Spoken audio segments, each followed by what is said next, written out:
పాతకాలపు రోటి పచ్చడిని చేస్తున్నాను, మీరు కూడా చూసేయండి. ఈ పచ్చడి ముందు చికెన్ బిర్యానీ కూడా చాలా తక్కువే, టేస్ట్ అంత బాగుంటుంది. వేడి వేడి అన్నంలో ఈ పచ్చడి వేసుకొని కొంచెం నెయ్యి వేసుకొని తిన్నారంటే టేస్ట్ అదిరిపోతుంది.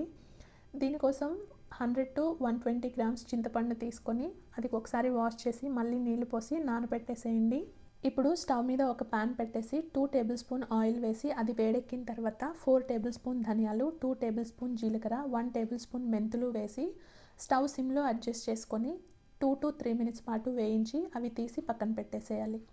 అదే సేమ్ ప్యాన్లో మళ్ళీ 4 to 5 టేబుల్ స్పూన్ ఆయిల్ వేసి 200 to 250 గ్రామ్స్ పచ్చిమిర్చి తీసుకోవాలి. ఈ పచ్చిమిర్చి నేను ఇక్కడ 2 రకాలు తీసుకున్నాను. ఒకటి కారం ఎక్కువగా ఉంది, ఇంకొకటేమో కారం తక్కువగా ఉంది. ఎందుకంటే ఈ పచ్చడి కొంచెం స్పైసీగా ఉంటేనే బాగుంటుందన్నమాట. ఈ పచ్చిమిర్చిని మీడియం ఫ్లేమ్లో ఉంచి వీడియోలో చూపించిన విధంగా వేయించి పక్కన పెట్టేసేయాలి. అవి కొంచెం చల్లారిన తర్వాత మనం ముందుగా వేయించుకున్న ధనియాలు, జీలకర్ర, మెంతుల్ని పౌడర్ లాగా చేసుకోవాలి. మరీ మెత్తని పౌడర్ లాగా ఏం అక్కర్లేదు.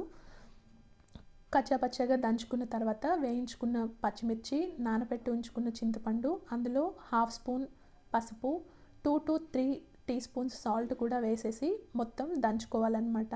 ఇది మరీ మెత్తగా దంచకూడదు, కొంచెం కచ్చాపచ్చగా ఉంటేనే బాగుంటుంది. లాస్ట్లో కొంచెం వెల్లుల్లిపాయలు అంటే ఒక 10 రెబ్బలు వెల్లుల్లిపాయలు కూడా వేసేసి దంచి తీసి పక్కన పెట్టేయాలి.